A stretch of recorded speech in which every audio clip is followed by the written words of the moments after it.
The next talk is by Mike McKubre. He's at SRI, and Frank Tanzella and Paolo Tripodi, who is from Italy. And Mike has been working in this field since it started in not 18. It feels like 18. His title is Anomalous Heat Production for Hydrogen Saturated Plate. Indeed it is. Well, I want to thank the first two speakers for setting me up so well. I had no idea, as usual, what Martin would say. I knew exactly, as usual, what Ed was going to say. But I have prepared to talk about some of the things that Martin and Ed have really set up for me. By way of a review, it seems to be a review morning. I'm just going to talk about a number of the experiments that have been performed at SRI, specifically in the context of heat and helium, measuring nuclear product, presumably helium-4, and correlated excess heat production by a number of people that have been through our laboratory, some of which still there, and in collaborations that we're conducting with a number of groups around the world. I guess just a background, and Ed has already said this and Martin's implied it. There's been so much work done in such a wide variety of calorimeters, high quality calorimeters. We've logged more than 150,000 hours of calorimetry at SRI. The evidence, in my view, for the appearance of an anomalous, unaccounted excess heat in the deuterium palladium system is essentially overwhelming. There is something there. It's larger by more than one order of magnitude, in some cases by more than 2 orders of magnitude than the sum total of all possible chemical reactions. So it causes us to seek another explanation for the excess heat production, an explanation other than chemistry. We did an awful lot of work to study the phenomenology of this effect, and have been able to characterize the appearance of excess heat in terms of a number of criteria which Ed Storms has already alluded to. You need to achieve and maintain a high composition, deuterium to palladium ratio significantly greater than 0.85.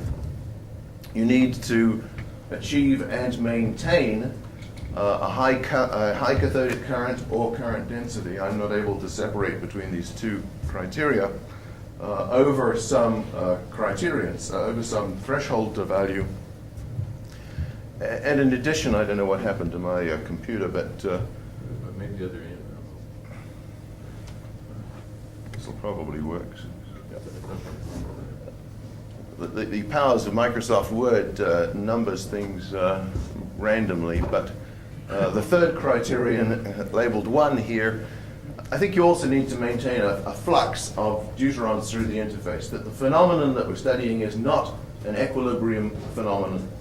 It's a phenomenon that is stimulated by a departure from the steady state.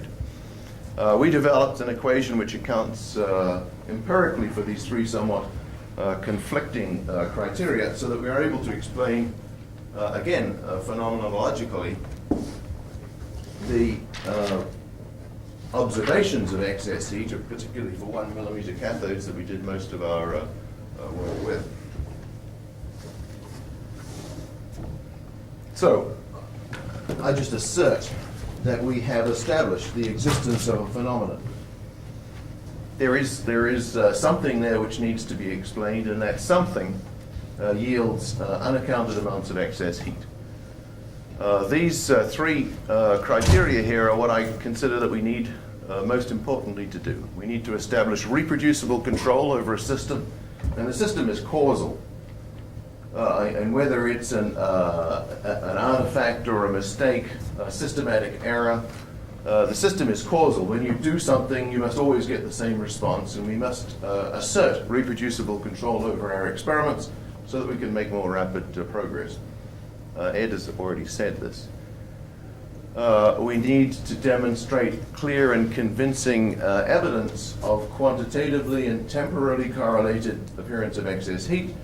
and whatever products we imagine give rise to this heat. If that product is a nuclear product, then we have to quantitatively correlate the appearance of a nuclear product with the appearance of heat. And in my view, complete and full acceptance and certainly complete and full understanding can never be achieved until we have a theory that is both obvious and accepted. My criterion of an obvious theory is one that I can understand.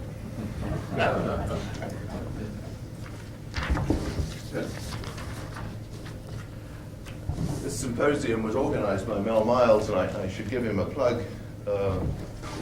In my view, one of the landmark series of experiments performed in this field has been that represented in this series of papers and others, in which the quantitative observation of heat and helium was first recognized, first reported, and when history looks back on this field, the finger of credit will point to Fleischmann and Pons and to Mel Miles. This is a sterling effort that was probably little recognized when it first appeared, and it certainly stimulated us to pursue it. At one stage, working off this observation of Mel Miles's, Ben Bush, who's in the audience, in fact, and will speak today, came to our laboratory and built what I call a beautiful calorimeter. His system was rigorously metal sealed. I think Ben's going to talk about this today, so I'm not going to dwell on it. The object was really to replicate the Miles work of heat and helium. In fact, Ed Storms has already showed this result in slightly different context. I just want to make one point from the work that Ben did at SRI. If you measure the helium and the excess power, in fact, you have to normalize it by the current that you pass in this particular experiment. In no case was helium observed when excess heat was not observed. In 3 cases, excess heat was observed and we couldn't measure any helium in the gas samples. In 3 cases, excess heat was observed and helium was observed in gas samples taken contemporaneously. But if you draw a regression line through the 3 positive samples, the slope of that line is lower than the slope that you would predict for the generation of helium for a reaction which uses 24 or 23.8 MeV, something like 76%, 3/4 of the helium that we would have expected to have seen appeared in the gas sample. So significant, you might ask yourself, okay, you've got heat and you're correlating it with helium. Why isn't there any helium here, and why is the helium here less than the helium that you would have predicted? We did some more experiments which really showed some light on this. I've said all this. We have to explain the missing helium or the helium hideout. A little bit later, by the way, this work is written up, unfortunately, in a place that you have very little access to unless you're willing to spend, I think it's $2,000 for the report, but this work was reported in our final reports to EPRI and published in 1998. But EPRI holds it sufficiently proprietary that you have to pay for it in order to gain access to it. At that point, we were also working with calorimeters somewhat more stimulated by Martin Fleischmann's ideas. That is, closed cell electrolysis of relatively large palladium wires in a rigorously metal sealed apparatus, which in fact Ben Bush helped us develop, design, and build. Closed cell operation, pressurized cell, mass flow calorimetry with actually, it's probably the best calorimetry we ever did. It's somewhat better than 0.4% accuracy with the usual online real-time data acquisition and control. We also had integrating neutron and X-ray monitors in this particular series of experiments. Most of you whose faces are familiar to me will have seen this plot before, and I've usually used it to make a different, slightly different argument. Ignore the pink line here. This broad line is the current density. The purple triangles here are the observation of excess power as the current density is increased and in fact the loading is increased. The green line is the prediction from our empirical expression which correlates excess power with excess loading, excess current density and the rate of change of the loading, flux of deuterons through the interface. At the moment I just want you to look at the excess power signature, and all I'm going to do is correlate the integral. So we're going to look at the excess energy under this excess power burst.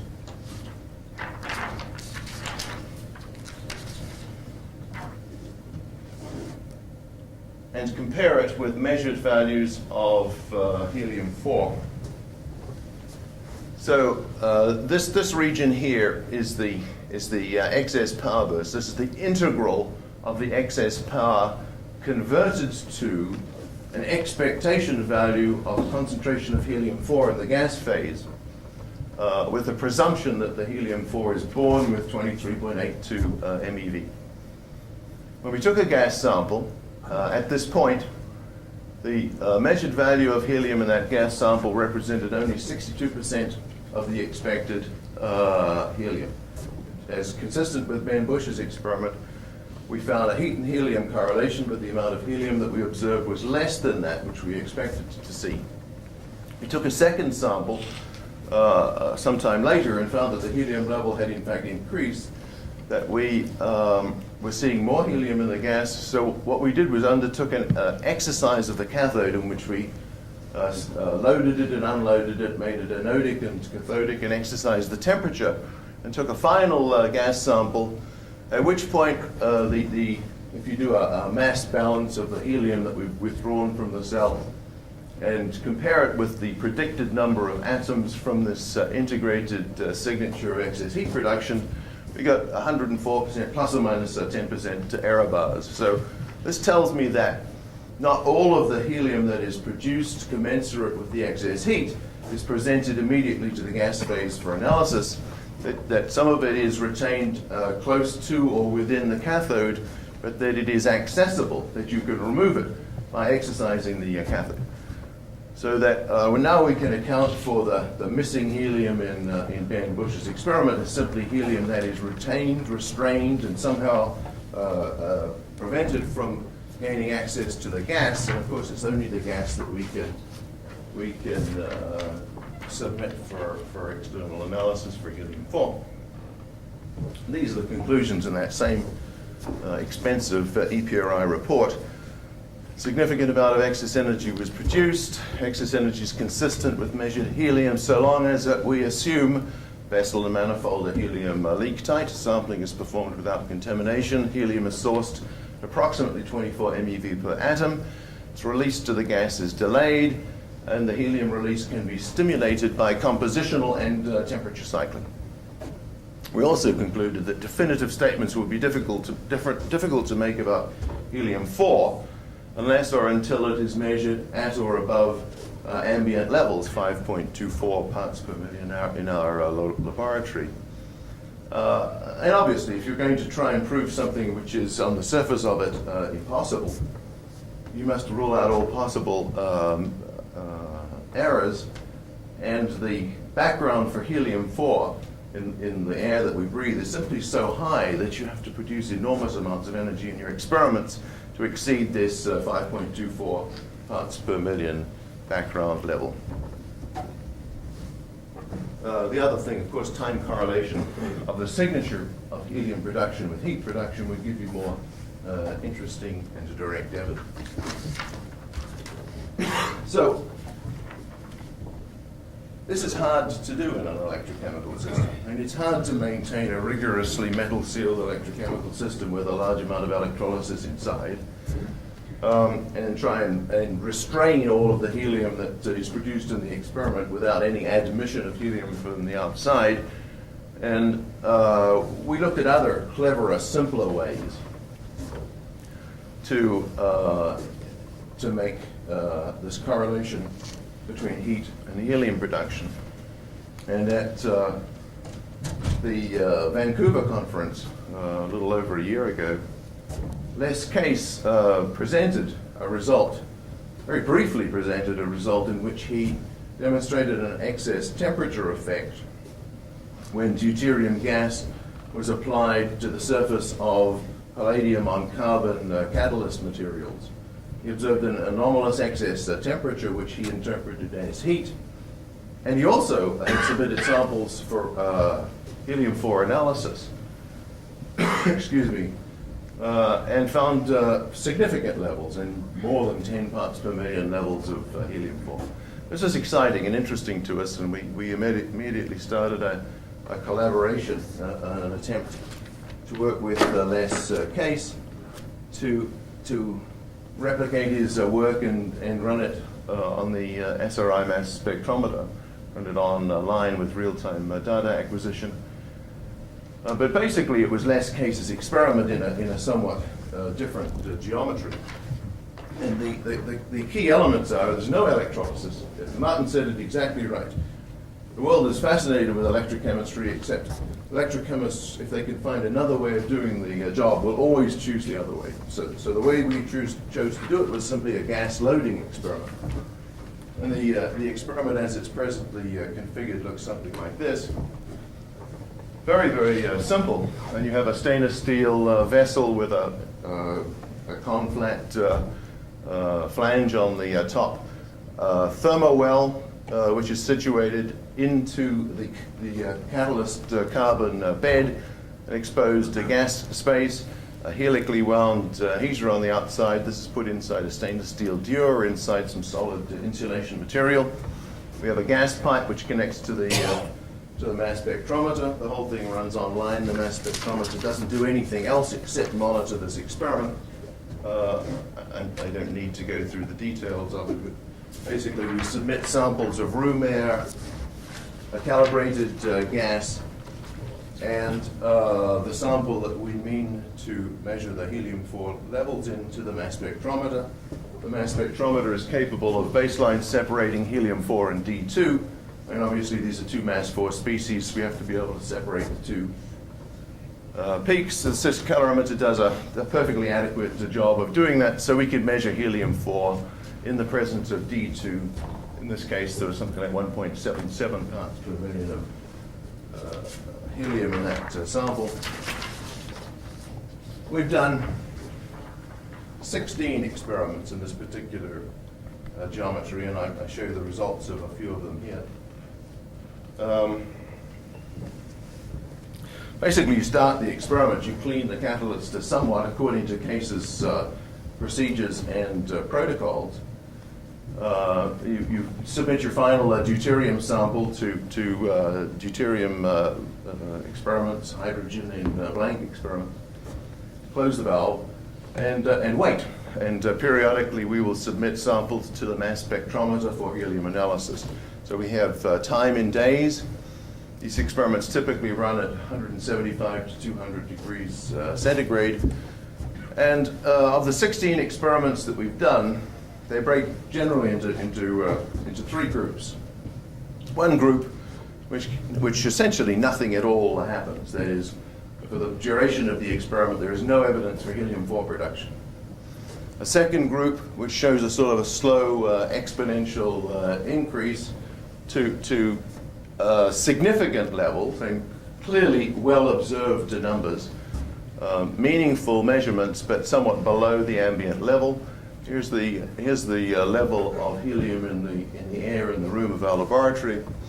And the other group tends to be stable for a period of time, no evidence of any helium-4 yield. They increase abruptly at a more or less constant rate for a period of time, and then stop, and the helium level tends to decrease.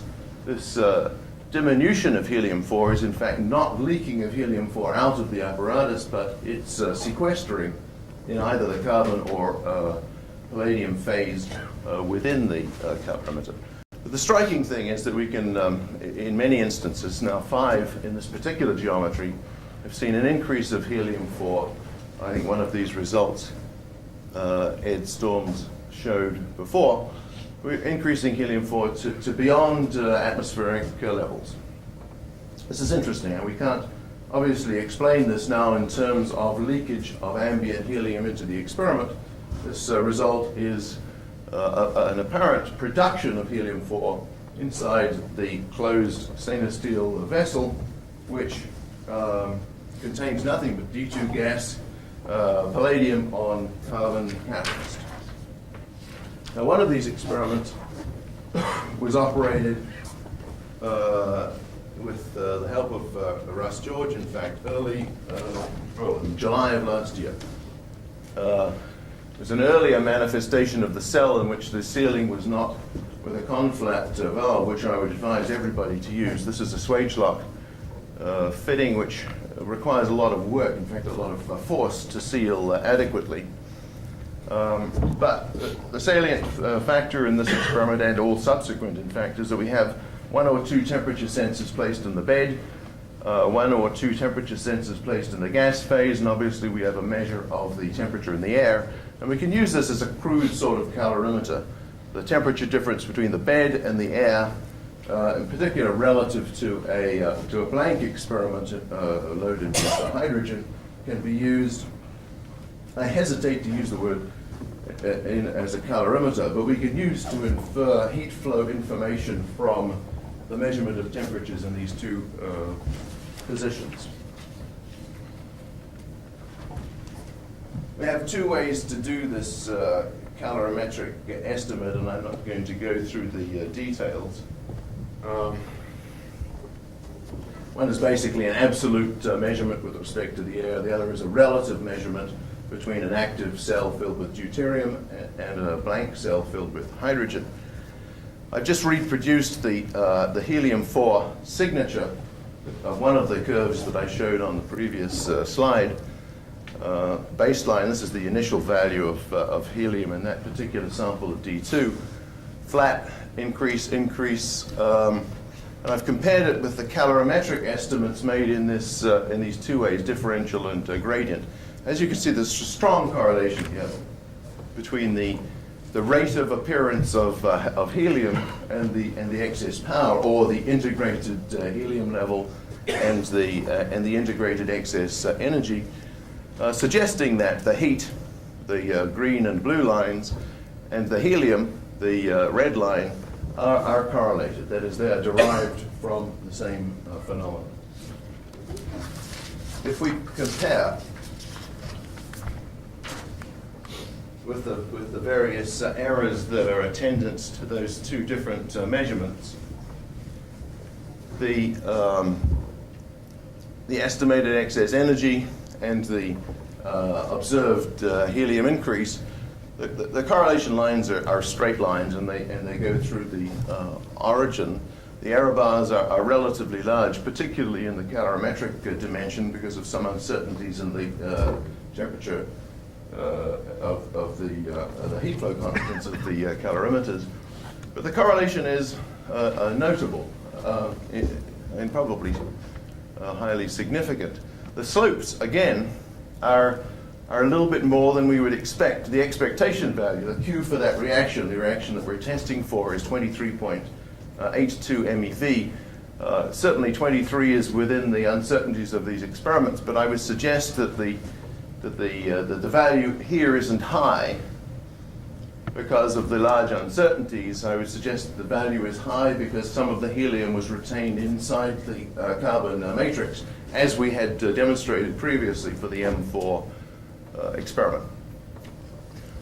So we can have some confidence, I think, from these experiments that helium and heat are being produced, that the helium is born with something like 24 MeV, that some of that helium is retained in the matrix and is presumably available for observation if we stimulate the matrix, perhaps by temperature cycling.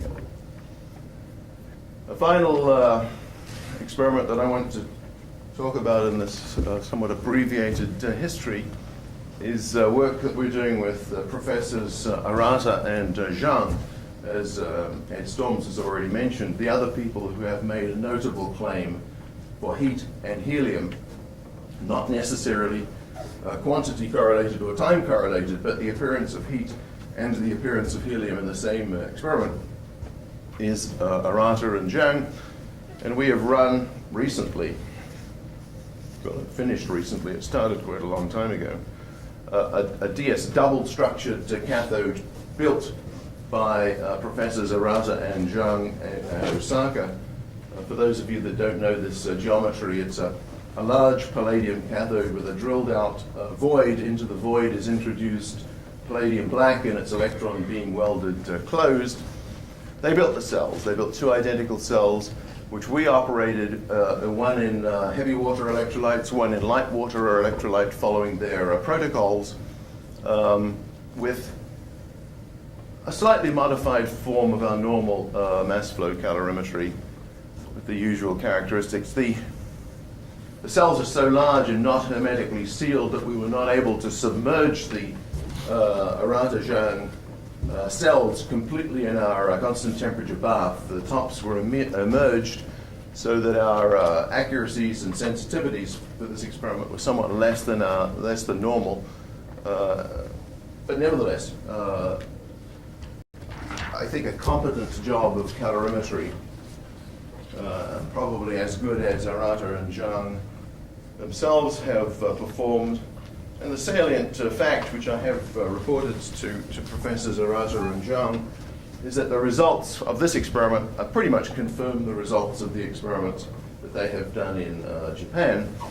If you look at the light water cell, the excess power as a function of time now for something like 90 days in this experiment wanders about the baseline. The experiments use very high currents, so the signature is noisy, but within the non-steady state perturbations introduced by the variations in voltage at constant current in these cells, and this is the input power that we see, the profile of input power for these cells, the answer in the light water cell is 0 plus or minus a little bit. This is not the case in the heavy water cell. We use the same coefficients that we developed in the light water cell to characterize the heavy water calorimeter. Here we have the input power to the heavy water cell, and here's the excess power in the heavy water cell. And the first thing is there's a difference. The heavy water cell yields more heat at the same input power than does the light water cell. That result is completely unmistakable. You'll note, though, that we're putting in upwards of 200 watts of input in both cases, where the excess power is only of the order of 10 to 12 watts. So this is still a small relative signature. And you can see that I've represented it here in a slightly different plot. This is excess power as a function of input power for the light water cell baselines. For the heavy water cell, it has this sort of upside-down parabolic functional relationship, which is interesting by itself. Excess power maxing out at something like 10% of the input power, but that as the input power is increased, the excess power actually tends to decrease. This might be a little bit misleading because the highest powers were used at the end of the experiment. So this also represents long times as well as high powers, and it may simply represent the fact that whatever phenomenon was giving rise to the heat was wearing down or running out or not performing as efficiently as it had at earlier power levels. And in the bottom is just the percentage, the ratio of the two, showing that within the uncertainties there's clear and evident production of excess heat from the heavy water cell and clearly not from the light water cell. Thank you. What's the time scale? On the previous slide. Do you get the proper proportion of one helium for every 2 deuteriums? Yes, that's the real thing. What you have to do is find the heat, find the rate of loss of reactants and the rate of creation of products. But the rate of loss in the experiment that has more than a mole of deuterium Variables. is going to be hard. What percentage does the carbon catalyst contribute to the improvement? Does it double it? The carbon catalyst experiments were gas loading experiments. Oh. They're the only gas loading experiments we've ever seriously performed. In the sense how much excess power do you get as a function of the input power, the improvement is infinite because we don't provide any input power to the gas loading case. In terms of volumetric power density, if you normalize by the amount of palladium on the catalyst, the amount of palladium is very small, so the power densities are very large of the sort of numbers that Professor Fleischmann talks about. And one last question, the references you gave there from the Electrochemical Society, would you show that again? I wanted to catch one of those. So these are Mel's references. While you're searching for that, Mike, which must It was near the early part of your presentation. Extrel. Extrel, they're a better, actually. If one had more money, one would have a better mass spectrometer, but it's like $70,000 Extrel.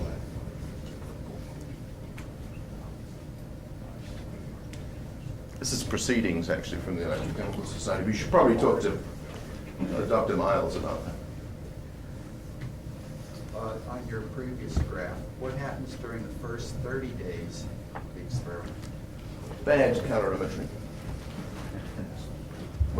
It was a new experiment for us, and we received the experiment from Arata and Zhang, and we installed it in our calorimeter, and the shoehorning of their experiment into our calorimeter required a little bit of troubleshooting. So we had bad electrical measurements, bad flows, and bad temperature measurements.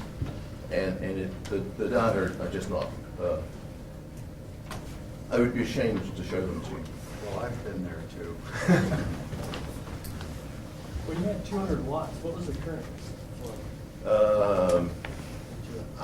Upwards of 8.5 amps. The Arata experiment starts at 5, and you increase it a half an amp every time you think you should, according to Arata. And I don't know how to interpret that, but since we didn't know when one should, we simply did. But basically, we stepped it by half an amp every so often. Do you think that the powder inside the cathode was being gas loaded and not electrolytically charged? I'd rather not get into that. I have some thoughts about it, and my thoughts are in conflict with the thoughts of my collaborators, and I think we should resolve it between us first. Arata thinks it goes through madness. Yes. I think that's fair enough, isn't it? But something wrong. Well, and yes, I'd rather not discuss it.